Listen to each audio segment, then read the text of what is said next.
Now what I'm about to show you is, you may have remembered from my DV200 that there was a button that was pressed to activate the garage door and set off a message saying stand clear of the door, and to make sure you don't get in the way.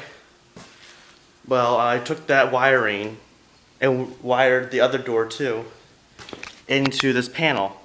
I installed two switches, and one door opens bay 1 and the other opens bay 2.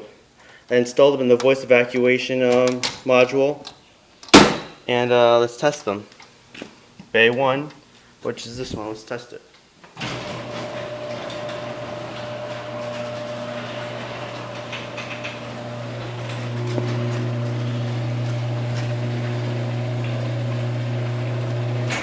Now bay 2.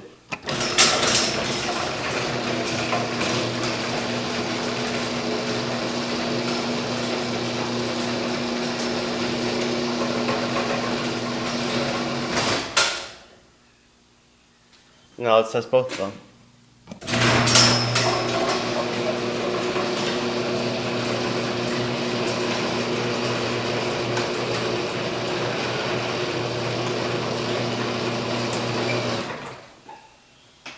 There you go. And this switch used to do it, but I decided to do momentary switches since stay in position switch wouldn't work.